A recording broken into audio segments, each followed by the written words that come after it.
Greetings. Hey, I am Allison with Faith Squared Music, and we are at faith-squared.com.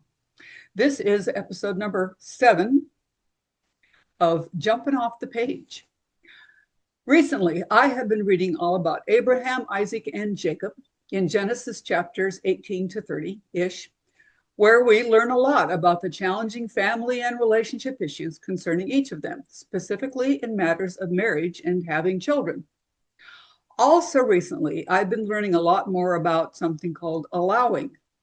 This is an aspect of successful brain rewiring that was, quite frankly, never really talked about way back when I first started studying the use of neuroplasticity for healing. And now the parallels between the lives of Abraham, Isaac, and Jacob and their families and allowing are really jumping off the page at me. Allow me to first explain what I mean by allowing. There is a great dichotomy in the recommended methods and mindsets needed for retraining your brain in order to bring yourself out of fight or flight, to replace an unrelenting state of hypervigilance and its effects with a sense of safety and peace.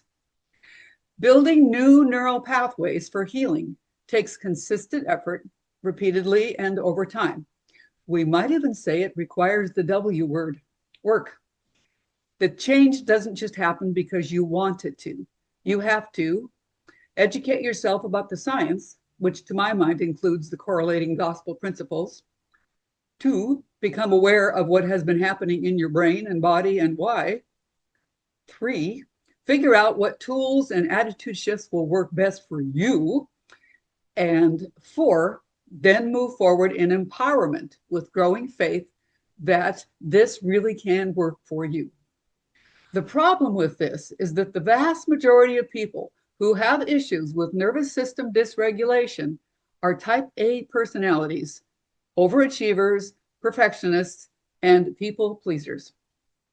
And the natural inclination of type A is to tackle those 4 steps with perfectionism and a sense of urgency. And that can really backfire. I know because I'm talking about myself here. I wanted healing right now. I needed to see results, and I convinced myself it would happen because I would do all that brain retraining stuff better and faster and smarter than anyone else. I was angry and discouraged about what had happened to me with the PTSD and the umpteen physical symptoms that went with it. And now that I had found hope and courage in the success stories of others and was empowered by seeing that there was something I could do about it, I was off and running. I will make this happen. Then when I had setbacks, new issues, returning symptoms, etc., I got more angry and I shut down somewhat, slowing my own recovery. If I had understood the principle of allowing, I would have seen that my sense of urgency, my drive to fix everything right now, was making my brain more alarmed and alert to what it already thought was dangerous. I can almost see my brain shouting, "Whoa, she is working so hard to get away from anxiety symptoms. Things must be worse than I thought. Alert, alert." I knew I needed to deliver messages of safety to my brain. To a certain extent, I was doing that, but they were all mixed up with the amplified urgency I put on myself, repeating messages of how I simply could not stand one more day of the scary status quo or else. With those mixed messages being delivered to my brain, it defaulted to clinging to the old neural pathways, the old patterns of reinforcing fear to protect me. Now, for some people, that might not become an issue, but for me, it was, and I certainly see it in many of my clients. Here's what I wish someone would have told me. My brain would have more easily dialed down the hypervigilance if I could have learned how to implement tools and mindset messages of, it is what it is for now, and that's okay. I'm still alive. I know what the problem is, and I'm learning how to address it. This will pass. I can learn something from accepting where I am right now and trust in the process. I'm not in danger. And then maybe I could have added a rousing chorus of "let it be" at the end. Believing your spiritual survival depends on you or God fixing things according to a timeline and pattern of your design never helps. Never. Another term people use to describe this kind of allowing is radical acceptance. It is so counterintuitive, especially for those of us who have made a habit all our lives of just stepping up to the plate and getting things done.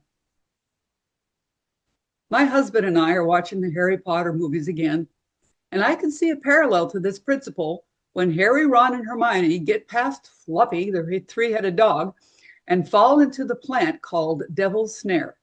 And well, that name seems immensely apt right now. The more they fought it, the more tightly it gripped them. When they relaxed and stopped fighting it, they fell free. And perhaps you've heard of the experiments with certain primates when a sweet treat was hidden in a jar or a tight hole in a tree. The furry hand reaches in to grab it, but when the desired reward is gripped tightly in a fist, the fist makes the hand too large to withdraw from the opening. And most of the time, they will refuse for a very long time to unclench their fists for fear of losing the treat. And then they are trapped until they give up. So let's go back to Abraham, Isaac, and Jacob. First, Abraham and Sarah were promised a child with progeny to rival the numbers of stars in the sky. And then they waited for what must have seemed like forever. Until I reread the story, I'd forgotten that Sarah's jealousy of another wife who was able to bear a child caused some intense hard feelings. Very, very understandable. But it pushed Sarah into some very, very unflattering and self-defeating behavior. And that certainly didn't make her waiting easier to deal with. Quite the opposite. It increased her suffering. But you got to feel for her. It seemed that God had forgotten the promise he had made. He hadn't. We may never know all the reasons it took so long, but here is one that I can see and appreciate. When Sarah gave birth at something near the century mark, it was seen as a miracle. As such, we can all see it as only being possible because God was the author of that miracle. Do you remember what God said to Abraham when they were first told that Sarah would bear a child in her old age, and she wasn't ready to wrap her head around that yet? Genesis 18:14. Is anything too hard for the Lord? I think the answer is no. Now, how about Isaac? That story is the most familiar, as Abraham was asked by God to sacrifice his very precious son on an altar. We know now it was a test of the faith of both parties and a foreshadowing of the Son of God bending himself to his Father's will and sacrificing his life. But they didn't have that clarity at the time, and certainly must have been nearly consumed with thoughts of, what the heck is this all about? This isn't what was supposed to happen. I don't understand. But their patience and trust in the Lord eventually paid off. As for Jacob, he was the one destined to be the heir of Abraham, the one through which all the people of Israel would be blessed. But of the twins, his brother Esau had the nerve to be born first, even though somebody tried to stop it. Birth order was a big deal back then, and you just didn't buck the system when it came to inheritances, did I say that right? Belonging to the oldest son. But God knew that system wasn't going to work here.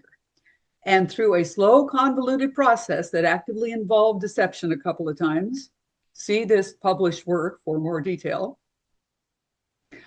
God eventually brought about his plan. Jacob and his mom had to really employ a lot of patience and trust to get through that, listening to God and obeying his direction to make things unfold gradually the way they were supposed to, instead of taking matters into their own hands and forcing the situation. That wasn't his only challenge. Poor Jacob. He was promised the wife of his dreams if he'd work for 7 years for her. He did that. And then he got the sister instead and didn't figure it out until it was too late. The deal was changed without his consent. Surprise, you have to work for the family for another 7 years before you can call Rachel your bride. Just deal with it. If anyone had a right to be ticked off, he sure did. He could have retaliated by kidnapping Rachel, taking revenge on her dad, and so on. Who could have blamed him? But that would so not have helped. It was what it was.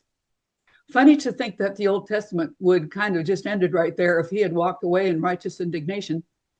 Bless Jacob, aka Israel, for seeing it was for the best to just make the most of it and trust that there was something to be learned and gained in the process of waiting. And that's what happened. And I imagine he ended up having patience as a superpower that served him well the rest of his life. Accepting that it is what it is for now can really open the doorway for allowing what is eventually meant to unfold in ways that bless and teach us. At the same time, giving ourselves grace for having human responses to the frustrations that will arise when this happens. Remember, God still managed to do his work through that whole family we just talked about, bringing about his perfect designs through imperfect people who were just doing the best they could under very difficult circumstances, just like you and I. So stop fighting the devil's snare, relax your fists, and remember that nothing is too hard for the Lord. Luke 1:37, for with God nothing shall be impossible.